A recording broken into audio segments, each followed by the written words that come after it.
Hey everyone, welcome to our Gears Educational Program for March, almost April.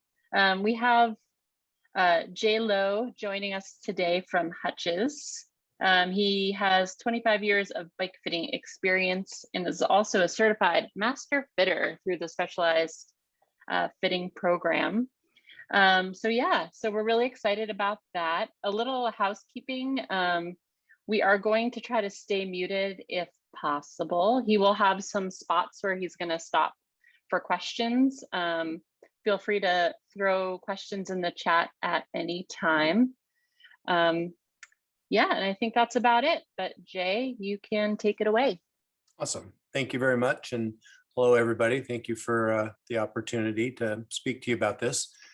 So I have this broken down into 6 very common questions that I get in regard to fitting. And after each section, we'll open it up to questions if anybody has any related to the topic that we just covered.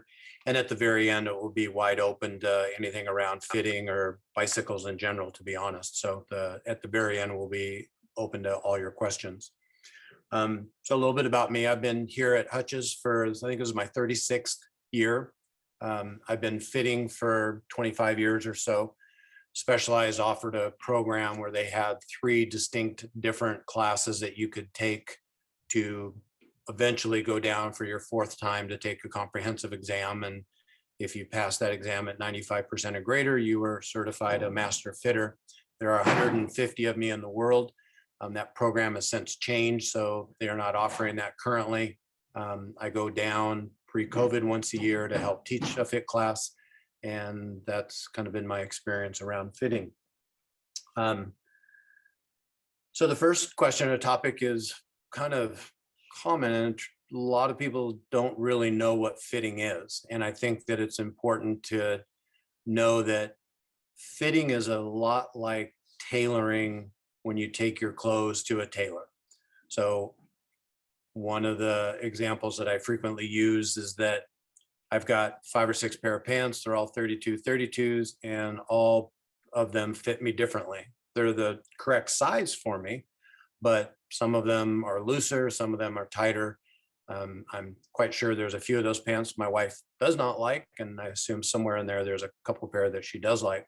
So in theory, I could take those to a tailor and he would make those pants fit my proportions. And that's really what we do with the bicycle. And that's what true fitting is that we take every element of the bike and tailor it to you, the rider, to make it feel like your favorite cotton t-shirt. So you might be on the right size bike, but that doesn't necessarily mean that it's fitted correctly to you. That kind of is the first section there. And I see somebody has a question that nobody can see me and I can't see anybody. So I'm not, let's see if this works.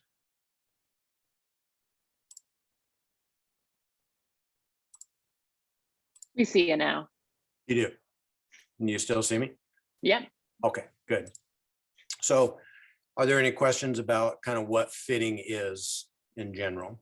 You can either unmute or just text them to me.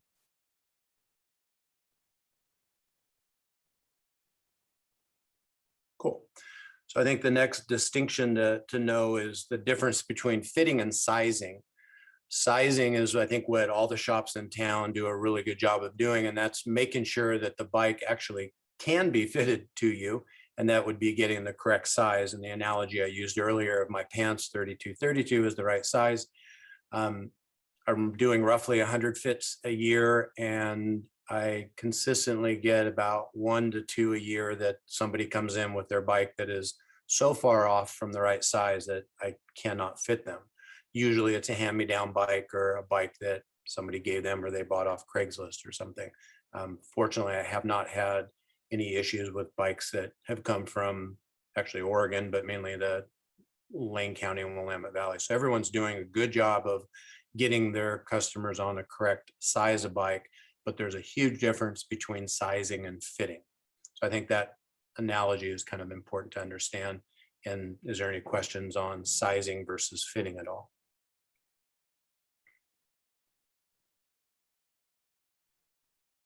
Cool. Somewhat straightforward. Next one is, do I need to be fitted? You know, what is fitting going to do for me? Why would I want to spend that time tailoring the bike?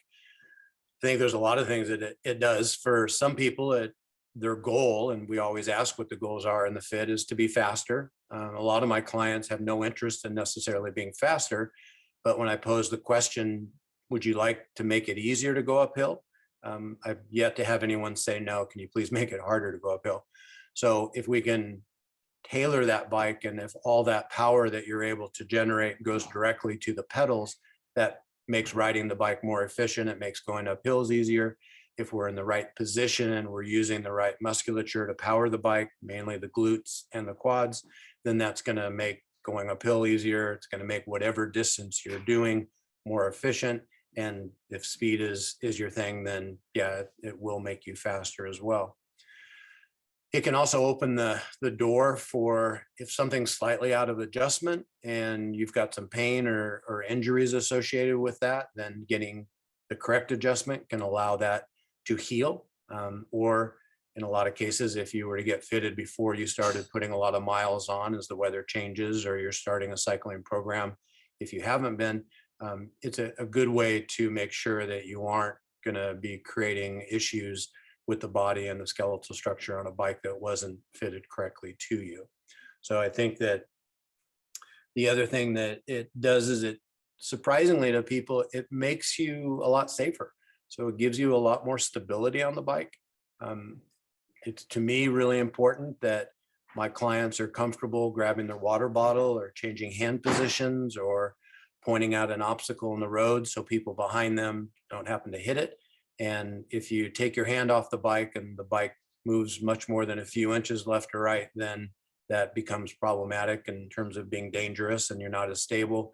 Awful lot of my fit clients, when I ask about drinking water, and they say, yeah, I drink every time I come to a stop. Well, that means you're thirsty before you come to a stop. And if you're waiting to drink when you're thirsty, you're going to be behind that hydration 8-ball. So making sure that taking your hands off the handlebar and you have that stability and core strength and balance on the bike to ride a straight line becomes super important and very much a safety issue. Question from Karen: does your fit change with your physical fitness? Not so much physical fitness. If you have a fair amount of abdominal excess, then if we're losing that weight, that can definitely change your position on the bike. Usually that comes from people that are looking to get more aerodynamic and get lower on the bike and get faster, but generally speaking, it doesn't change a lot with physical fitness. The other question that I kind of get regularly is, what if I have more bikes, or I don't want to get fitted now because I might be getting a new bike later and that seems to be a waste? So what we do with fitting is we find what your perfect position is, and it's unique to you. And the bike should support you in that position. You should not adjust to the bicycle. So getting fitted on one bike, and once that is completely dialed in, we can take those numbers and apply them to all your other bikes that are like kind. If you're being fitted on a road bike and your other bike's a mountain bike, there's only a couple parameters that will actually transfer over. But if we're looking at two different road bikes, or a road bike and a gravel bike, then those numbers transfer quite well, and you really only need to get fitted on one bike, and then that would be your position. And we just want to make sure that all of your bikes, you're in the exact same position when you sit on that saddle. So yes, they might have a different seat height. They might have a different stem where the seat is clamped on the rails as a function of femur length. So depending on the seat post layback and angles, that can all change, but you should be in the same position on every bike you ride. Again, providing that they are like kind bikes. So getting fitted on an old bike, when that's done, we just take those numbers and apply them to whatever bike you end up getting. So there is definitely no waste involved in it. Super easy to do, actually.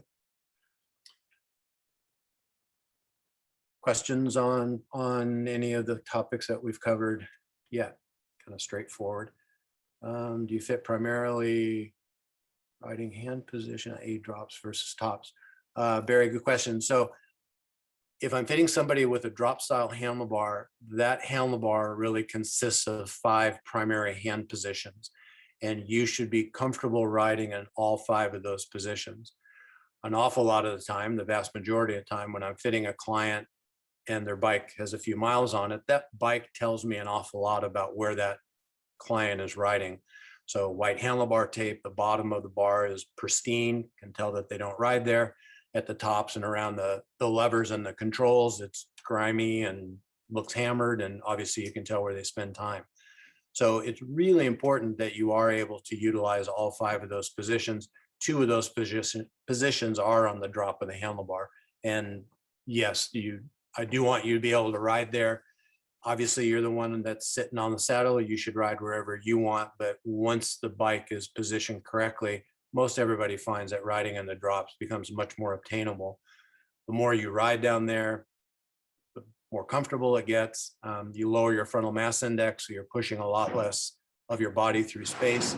You as a person represents 90% of the drag that you have on a bicycle outside. So the more aerodynamic you are, then certainly the less watts you have to do to push that bike down the road. The other thing that happens when you go to the drops is that it rotates your pelvis forward, and that engages a lot more of the glute musculature.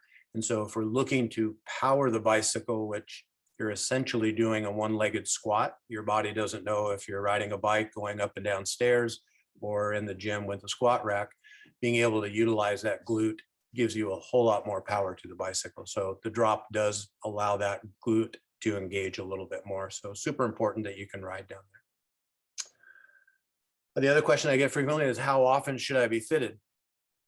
I think that most of us, unless there's something drastic that changes, if somebody hits retirement and they start riding double what they normally were riding, that might be a good reason to potentially look in getting a refit. I think that most people in the 3 to 5 years is probably pretty realistic. If something comes up and there's pain or discomfort, we should certainly revisit it. The way that I work the fitting is a little different than some of the fitters. You and I will work together at one charge, and we continue to work together at no further charge until you tell me that this bike fits like your favorite t-shirt. And at that point, figure that everything's great and you're off and running. If something comes up, you always have my interpretation of your data. You will get a 14-page file of the fit emailed to you. And if something comes up, you can shoot me an email and I'll pull your file and all the correspondence that we've had by email and be able to guide you directly, and there's no further charge for that. So the main point is to make sure that you are in the position that you're most comfortable in and is allowing you to achieve your goals. So it seems like that's time period is pretty good to be fitted in. Questions up until those points? Cool. So the other one that is probably the biggest one, and it's what sets our fitter apart versus some of the other fits. And I think that there's a few criteria that a lot of places don't use. One of the big differentiators that Specialized has formulated is with a much more thorough understanding of you as an individual when you come into the fit studio. So a lot of Q&A in the beginning. I certainly want to know what your goals are for riding, what your goals are for the fit. And then we do a Q&A, and you represent basically a blank canvas, kind of paint by numbers. And I want to get as much information about you as possible. So ask questions when you ride. Does your neck hurt, or do your hands go numb? Do you get numb toes, or does your knee hurt? Do you have back issues? Is the seat causing any kind of soft tissue numbness, or does it feel like you got hit in the buttocks with a hammer at the end because the sit bones are killing you? All of those things go into part of the process of understanding you and your bicycle. The second part of that is a physical evaluation where we're looking at you for how you present. You are perfect when you walk into the fit room. So I want to see where your asymmetries are. We all have them. You have one leg that's a little longer than the other. You have one hamstring that has greater flexibility than the other? Can one foot point the toe a little more than the other? Do you have knee issues where you typically would be knock-kneed or bow-legged? What's the curvature of your spine? We look at your spine in 3 distinct different areas. Your spine and your hamstring has a lot to do with where the handlebars are in space. So I, for example, have significant cervical limitations. I can barely tip my head back at all, and I only ride on the drops. So those drops have to be in a position that doesn't allow my neck to get out of its very small range of comfort. And if it does, I can't ride down there. So looking at the cervical, the thoracic, and the lumbar spine and what the hamstrings are will really tell us a lot about where the handlebars are. Obviously, torso length and arm length becomes part of that equation as well. So the physical assessment really becomes the recipe of you and your bicycle. That whole part of it takes a pretty good hour. So it's relatively detailed. I want as much information as you're comfortable giving me. And then after that, we use what's called motion capture software from a company called Retool. And I have a computer and software program that, hopefully you can still see me. I've lost the video on my end. I'll trust that I'm still being seen. So I put 8 LED markers on each side of you, and I look at you bilaterally. The camera only sees one side at a time. So I take a delta before we do anything to you. Before we get you on the bike, I measure the bike as it comes in to the millimeter and the degree. And then we measure it also to the millimeter and the degree at the end of the fit. So we have 2 sets of numbers that we can work with if we need to make any changes or reverse something or move forward with something as well. So once I get you on the bike and you're riding, the camera does a really good job of telling me to the millimeter or the degree of how your body reacts to a change. So you don't do a lot of riding in the fit room. You do an exorbitant amount of getting on and off the bike. So if we change the saddle, for example, and we put the new seat on and you're riding and I say, how does that feel? And you say, it feels like a bicycle saddle, but maybe the camera shows that your hips are 10% more stable laterally. The saddle is the foundation, similar to a house. That would be a pretty strong indicator that that might be a better seat to go with. If take the reverse of that, we put a new seat on and you say it feels like bicycle saddle, but it shows it gives you less support or the same amount of support as the saddle that you came in with, we obviously would not choose to go with that seat. So the camera does a really good job of quantitating either what you're feeling or if you aren't able to discern any of those differences. So from that standpoint, it becomes a valuable tool to the fitter to be able to know we're going in that right direction. The client trumps the camera. So if we put, again, in the same analogy, a saddle on that the camera likes, it gives you more stability, but it rubs you in a certain way, or you get more pressure in a certain spot, or you just don't like that saddle, you trump the camera. So we move on to something else until everybody is in agreement with that. And that becomes a big part of what the motion capture software is. So I have you riding under load, so we're able to see pretty good comparison to the way it will be outside. And again, if we need to make any changes or swap something out, then that's kind of normal in terms of what we end up doing with that. So we look at you in 3 different planes. The first is typically called the XY plane, and it's basically everything from the side view. So we look at the saddle, and that's typically where we start. Cleat position would be second in terms of if you're using a clipless pedal, are they in the right spot? And then we look at seat height, where the seat's clamped on the rails in terms of moving the seat forward and back, for example, the padding of the seat, the shape of the seat, and then the angle of the saddle. And we move to where the handlebars are in space. Is it the right width handlebar? Does it have the right reach, the right drop? Is it angled correctly so all 5 of those positions are comfortable? And then where the controls, again, shifters or brakes, are in the bar. Do they need to be moved up? Do they need to be moved down? so you can grab them comfortably. We certainly get a lot of people that have a really small hand and don't get a lot of purchase on the brake levers, and that is a little disconcerting for going downhill, if you will. So we look at getting the position correct on that, making sure that, again, we're not having any discomfort and we're somewhat in the right plane for the bicycle. The last element that we look at, we call the Z plane, and it's basically from the front. So we want to examine how your hip, knee, and toe relate in a 360-degree pedal stroke. So you're in the right biomechanical alignment. And that's another differentiator that a lot of fits don't take into account. So those are kind of the parts that set us apart from some of the other fit modalities that are out there. And another question just came through. Do you mark the settings, i.e. seat post height, in case the bike's used by somebody else? Yes. So in terms of like putting a piece of tape around the seat, which a lot of people do, super easy to do at the end. I measure it to the millimeter. So you get a copy of the before and after in an email format.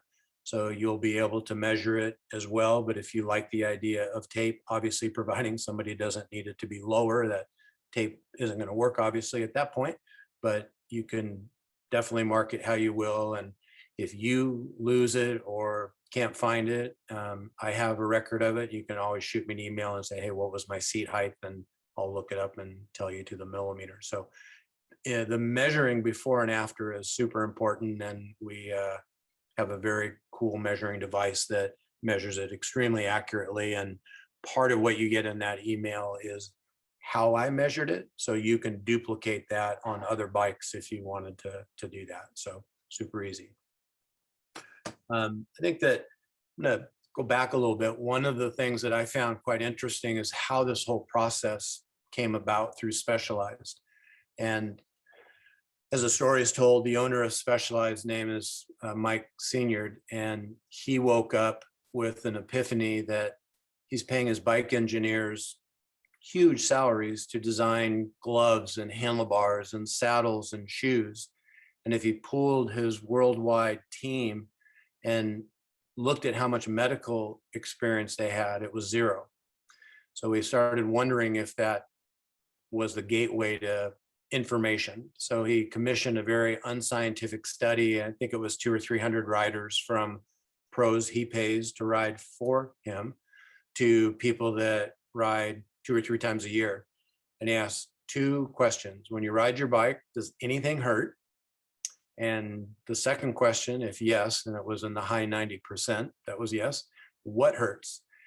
And because so many people answered yes, and he goes, gosh, you know, I'm in the bike manufacturing business, and if basically all the bikes I'm manufacturing are hurting the people that are riding it, that may be kind of hard on business. So the number one complaint was saddles. So he found a urologist named Roger Minkow, who also was a cyclist, and said, can we make a better bike saddle? And Roger said that he's been wanting to do that for years. Roger's claim to fame was he designed the cockpit chairs for the transcontinental pilots for United Airlines. And apparently having a good anatomical seat for flying cross country as a pilot is pretty important. So they decided and looked at all the different saddles, and the big issue back then was genital numbness and in males erectile dysfunction. So they found that the best seat on the market of what they tested cut over 90% of blood flow to the genitalia.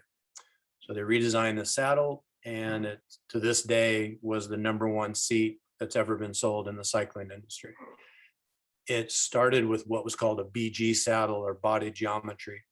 And so he brought medical professionals at each point in contact, the saddle, the shoes, and the hands, and paired them with his bike geek engineers to see if they could build a better widget. So he found that the pros that were using this product were significantly faster and more comfortable. So there was a direct correlation between speed and dealing with your neck or your butt or a numb hand where you can't quite get the shift as fast. And so there was a real realization from him that this is really greater than just the pros, that everybody, if they were more comfortable, would want to ride more. And so there was the obvious problem that he's not going to be able to get all of his customers to specialize to be fitted.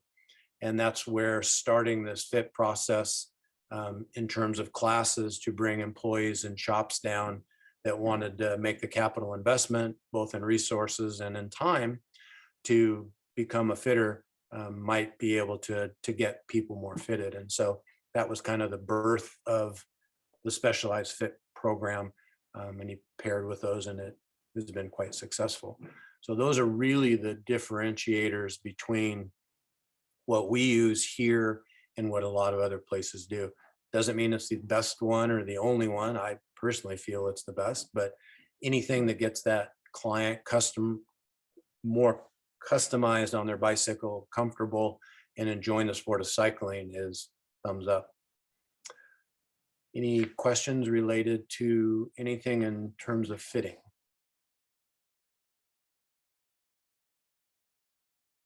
Good. So time-wise, depending a little bit on the bike, for most fits, not tri-fits, but most other fits, mountain bike, traditional road bike, or what we call flat bar road bike, or I think a lot of places call them hybrids, it's 2 hours. Tri-fits are 3 hours, and I generally ask each client to book an extra half hour just in case there's more time that's needed to evaluate or go back and forth or try something out. Richard has a question: is Retool system part of Specialized? It is now. Retool was Specialized's biggest competitor, and it's data driven. Specialized came out with what they call video capture, and was what I was originally trained with. And it used the video, and you could use angles and geometry on the screen and put it in slow motion and see what the rider does. They liked the data side of it. It opened up a few more doors, and it gave them a lot more information to be able to make decisions on for further bike development. Case in point, Specialized was one of the first companies to make a quote unquote women's specific bicycle. And that was based off of a study the Army did, I believe in the late 50s or early 60s, that the conclusion of that study was women typically have longer legs, men typically have longer torsos, women usually have wider hips. And so therefore they looked at those touch points and made women's specific bikes. Well, after their purchase of Retool, which is going back, I don't know, roughly 10 years, that data came back, and it was quite fascinating because it was much different than the study that the Army did. And they found that there's just as much differences between two men as there are between a man and a woman. So they don't really need women's specific bikes and men's specific bikes. What they need is a full range of sizes so their bikes can be fitted. The narrowest hips that I've ever measured happen to be on a female. So it isn't always that women have wider hips, but looking at the individual as just that, as an individual, and making decisions based on their goals, their bike, and what they want in the end result, meant that they didn't need as many SKUs. They needed more sizes. So most Specialized road bikes, for example, come in 9 sizes. So that's an awful lot of sizes to be able to choose from to see which is the perfect one for that particular rider. Same thing with shoes. For a long time, it was thought that the calcaneus in women, or the heel, was a smaller circumference. And the reality is that it isn't. It's really not that much different than a men's heel. And so you didn't have to have a women's specific shoe. You just needed shoes that came in enough sizes that everybody could fit into a shoe. And some people that needed a wider shoe, then you'd have to have a width to associate with that. We look at the feet an awful lot during the fit. They're great for everything we do except cycle. They're actually horrible. So being able to stabilize that foot in the shoe is a big part of making sure that the knee is staying in alignment with the hip and the toe. So when the knee hurts, it's almost always that it's the victim of something else. It's not the criminal. So either the saddle's wrong, or the cleat placement is not quite right, or the width isn't correct. Then that over time starts to usually show up in the knee area, can in the hip as well. So it's not that there needs to be gender specific items, there just needs to be items enough to fit everybody and what their goals and desires are. That was a mouthful. Any questions on any of that?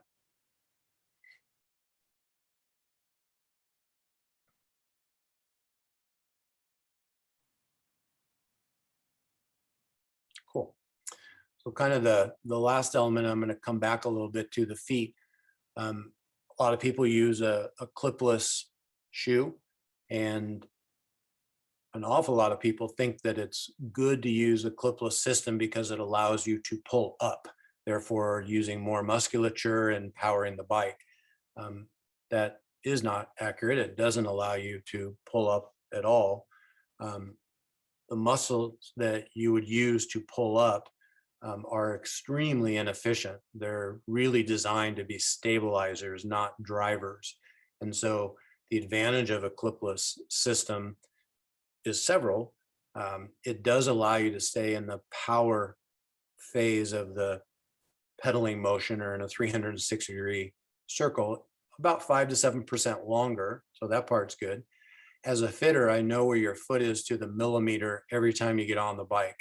So it's a huge help in that regard. Being connected in that way gives you a lot more control of the bicycle. And the cycling shoe, because it is really stiff, can eliminate a lot of foot issues where the tennis shoe or casual shoe is flexing an awful lot.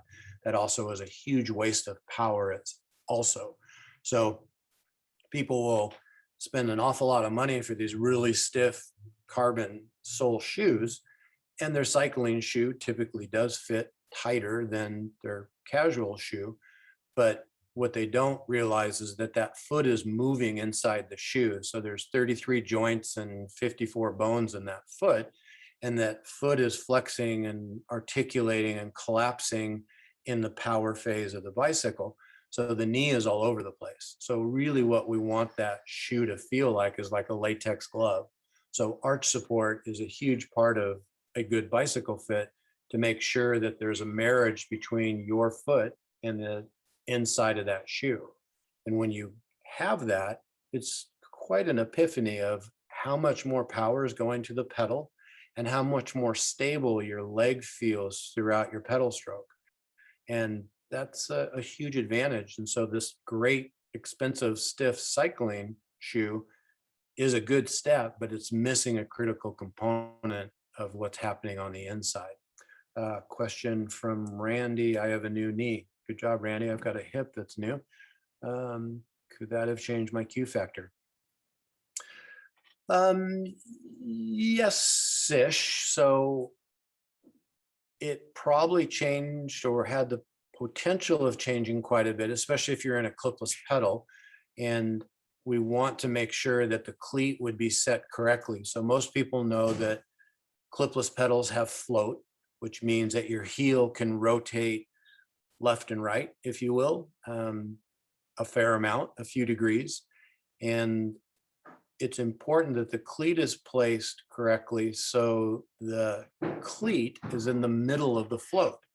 If somebody were to stand, and they would be maybe what's commonly called duck foot, where their toes go way out, and if that cleat isn't adjusted correctly, let's say it was put on neutral, which all shops should do if they haven't fit somebody, when they click into that pedal and they naturally gravitate to toes out, they're able to do that because that cleat is using all the float to accommodate that foot position. So when you have a 360-degree pedal stroke, you now don't have that float because it's being used for getting hammering in the back, being used for that position. So being in the middle of that float is critical. So the knee being replaced means we would want to make sure that that cleat, providing you're in a clipless pedal, that cleat placement is right, so you're getting the maximum travel out of that pedal and shoe interface. In regards to new knees, I had my hip replaced. I guess it is not new. I think it's been about 13 years. And one of the things that was very interesting is that I had no more hip pain, but it really played havoc with my lower back. It was my right hip and it was my right side of my lower back. And I couldn't ride without my back just killing me at the end of the ride. And I just figured that was the way it goes because I have a fake hip. And I started to get some genital numbness. So I started changing saddles. And then about 5 years ago now, a seat came out that supposedly had the most amount of relief in that area. So I put it on, and from the very first ride up until yesterday when I rode, I've not had one ride with back pain, nor have I had any numbness. So it was a real great experience as a fitter to see that that foundation really plays a vital role in the overall comfort of the bicycle. So being able to align my sacrum and support my pelvis in the way it needed took the pressure off my lower back and really allowed me to put power to the pedal, and it was quite magical. So when we look at different joints, one of the things that ends up happening is you get used to limping or hobbling or being in pain, and when that joint gets replaced and that pain's gone, your body doesn't really have the neutral that it did post injury. So being able to make sure that we're back in that right position for you becomes super important. So yeah, you get new knees, new hips, fused shoulder, any of those things we address in the fit. Arm length discrepancy, those controls don't have to be symmetrical on the handlebar. I've done a lot of fits with people with disabilities, and we've made asymmetrical placement on the hoods, and they're able to ride quite efficiently, and it keeps them riding. So absolutely, those things factor dramatically into the fit. Karen, if a part was needed to provide better fit, do you have it in stock? Will the fit be finished at a later date? Do you have a discount on parts with the fitting? Karen, thank you for the questions. Do I have the part in stock? Post-COVID, I would say 95% of the time I had parts in stock. I think parts related to fits, I'm probably at an 80% or 85%. If you're looking for, if I have to retape the bars and I can't reuse your tape and you have some exotic color, that may be a little problematic. But I would have something to sub that we could get on there. If I don't have it in stock, all the notation and measurements would be taken. So I would order that part. You would either leave the bike or we would put the bike back together with the parts it came in on. And when the part came in, then we would put it on. And obviously it would depend a little bit on availability of the part. I would assume if it's a day or two, you might just want to leave the bike. If it's a week or two, then you might want to take it, but I would accommodate whatever is going to work best for you. That part's pretty easy.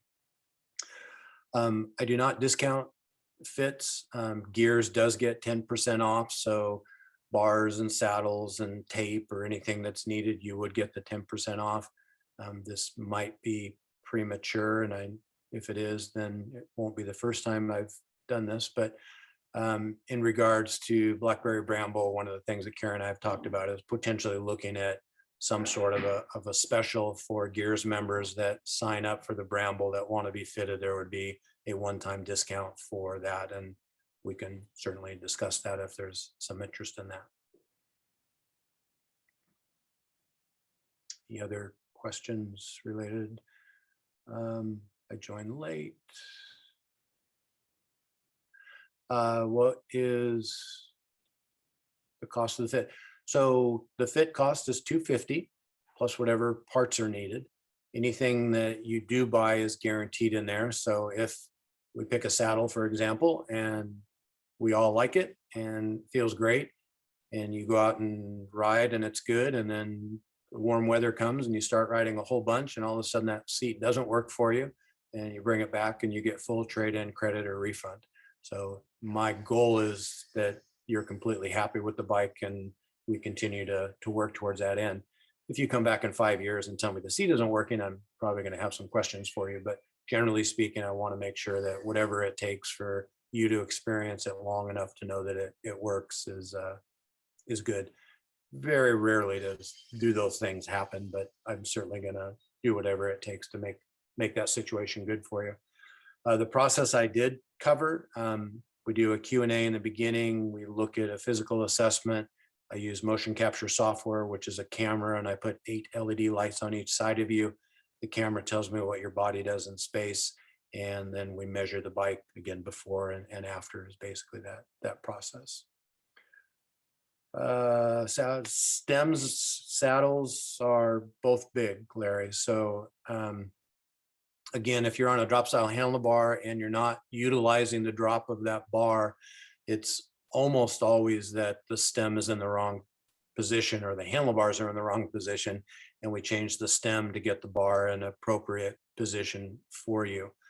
I have what's called a stem finder on there. So I put your handlebar on it, and the stem finder allows me while you're riding to make the stem longer, shorter. I can raise it, I can lower it. That's a big part of it. Those are the two big ones. Handlebars, depending on the age of the bike, there's been a lot of changes in the last probably 3 or 4 years that make handlebars significantly more comfortable. Again, I'm still referring to drop style handlebars. So sometimes looking at a new bar, which is not overly expensive, to be honest, is a huge improvement to the overall riding of the bicycle. The other element that most everybody needs is some sort of arch support. That's kind of a big one.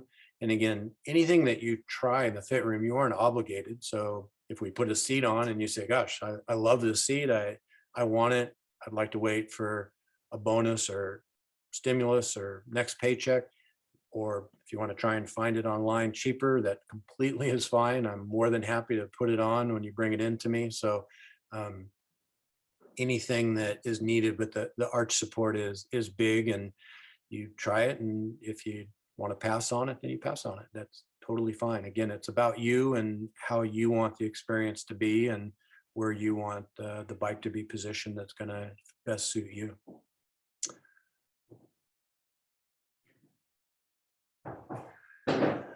Susan, is the bike ready to ride? I'd say probably close to 90% of the time you leave with the bicycle, depending a little on what we have to do. If we're changing the stem or the bar to where I have to recut cable and housing because it isn't long enough, that takes a little bit of time. You get priority in my scheduling. So we keep some slots for emergency fits, for example. Right now, I'm a few weeks out in repairs, but we would get you in and out in a day or conceivably 2 in the worst case scenario. So almost always it's something that we can do in the fit room, or sometimes you go have lunch or run an errand or a cup of coffee or something and have it. But my goal is for you to leave with the bike ready to go for sure. Occasionally I'll have somebody that will come in that wants like a carbon fiber stem. I've got quite literally close to 200 stems in stock. I don't have but maybe 6 carbon stems. So we would put on an aluminum stem that puts you in the right position.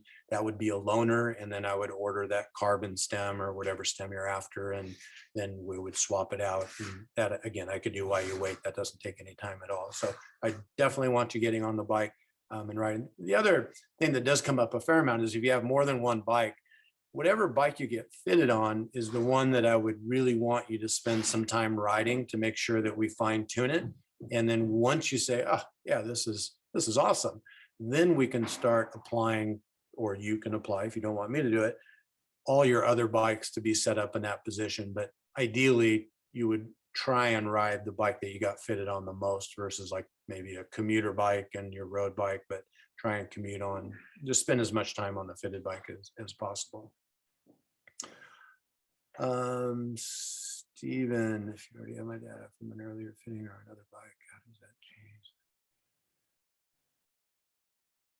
So if I already have the data and I fitted you, I can take your data and apply it to the new bike or the other bike. That's super easy, do it all the time.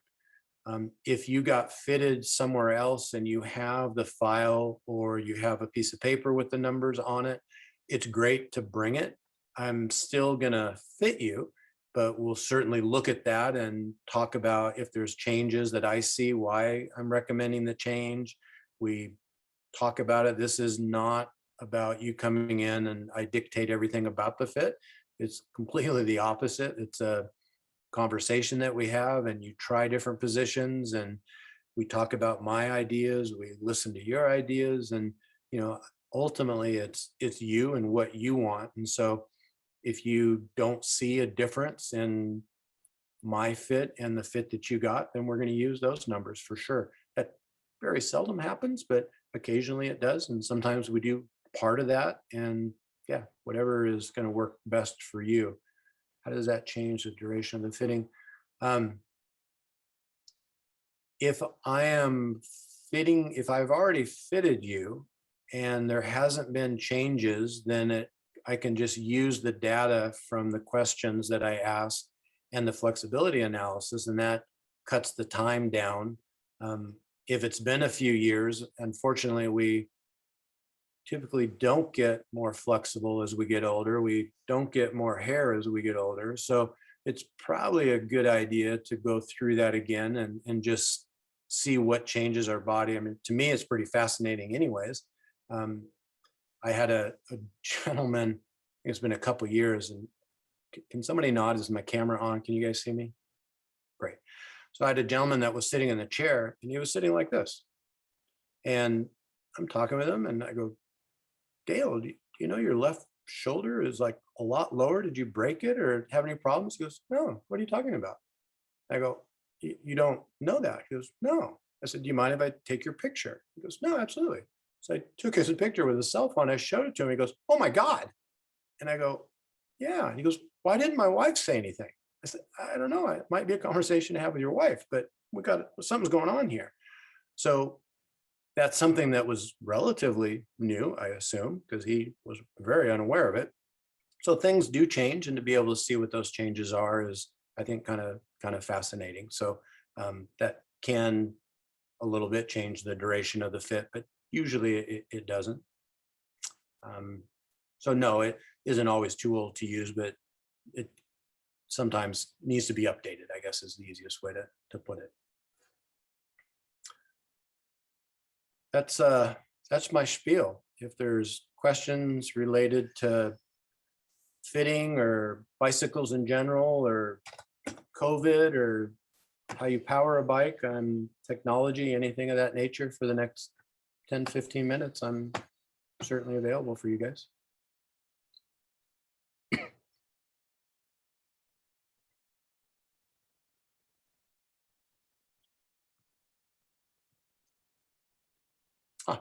I guess that would be kind of important to know. Thank you very much.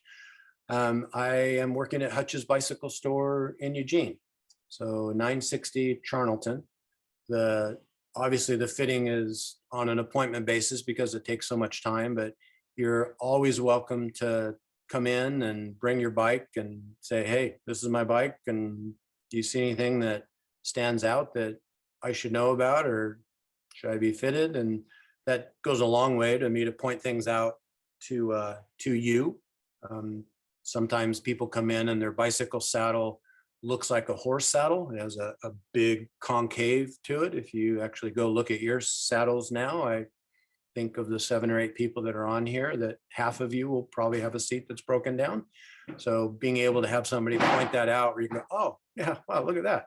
It's kind of like your kids when people come over and say, God, they're so much bigger. It's like, really? Yeah, I guess they've grown, but you see them every day and it doesn't stand out quite as much. So information is always free, and that's a great way to start the process, and we can kind of go from there.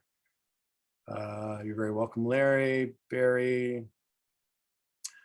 You're very welcome for my time. I fit primarily in the wintertime. I fit 7 days a week. I'm right now, I just started moving to Fridays and Sundays only.